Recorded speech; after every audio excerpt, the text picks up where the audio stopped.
Luffy will destroy Fishman Island. This is the part 2 of our video discussing the history of One Piece world. So if you haven't watched the part 1 yet, I highly suggest you to do so before continuing this video. Otherwise you might not understand what we are about to discuss. But if you are too stubborn or just too lazy, then fine, let's reconcile with this.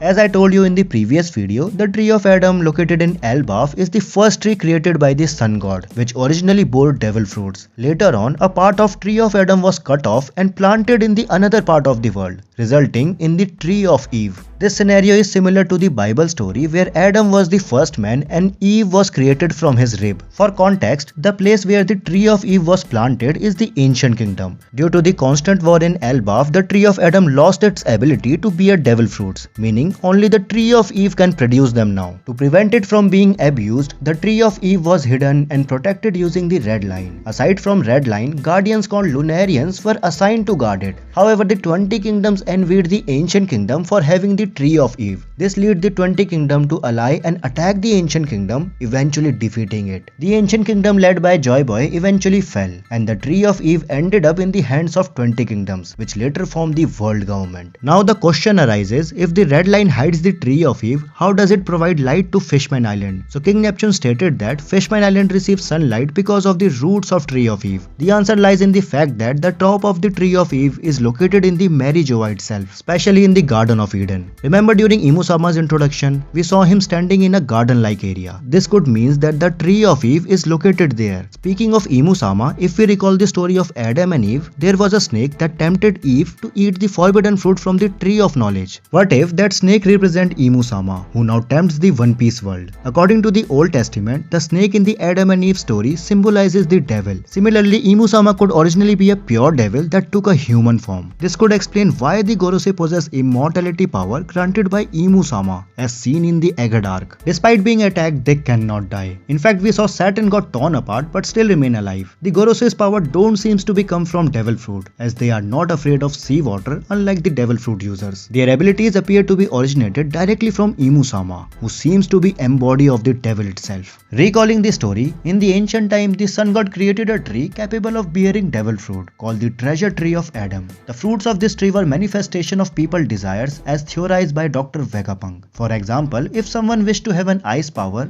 this wish would be granted and manifest in a fruit. Later on, the snake, which was Imusama, tempted the people to destroy tree of Adam and plant their own tree, resulting the tree of Eve. Just like in the story of Adam and Eve, the sun god punished Imusama by taking away its own body. This forced Imusama to transfer from body to body, eventually possessing Nefertari Lily, the former queen of Alabasta. The tree of Eve planted by the ancient kingdom was ordered by the sun god to be protected, leading to the creation of red line to hide it. Lunarians were also stationed as a guard for the tree. However, driven by the greed for power, Imusama using Lily's body formed the 20 kingdoms to overthrow the ancient kingdom and claim the tree of Eve. The 20 kingdoms succeeded, erased the ancient kingdom's history and resided atop the red line. To keep the tree of Eve a secret, they ensured only they would benefit from its power. This could be the treasure Doflamingo referred to hidden within the Mary Joa. Thinking about it, it makes sense that the red line would be destroyed by the end of the One Piece. If red line collapsed, the ancient kingdom where the tree of Eve is hidden would be revealed. Another benefit would be the emergence of the Old Blue, likely near the ancient kingdom's location, as it is certainly positioned. Additionally, destroying the red line might also destroy the tree of Eve in the process. This would ensure no one could claim its power again. This aligned with the prophecy of Madame Charlet predicting that Luffy would destroy Fishman Island. In summary, destroying the red line will cause a domino effect. The Fishman Island, which relies on the tree of Eve for light and air, will lose its life source. Thus, the prophecy will come true as Luffy will destroy Fishman Island indirectly by tearing down the red line. That's it for the part 2 of our theory video on the history of One Piece world. If you want the part 3 of this theory, let me know in the comments. If you enjoy the video, do give it a like and also subscribe to the channel. We will meet again with another amazing video. Until then, goodbye.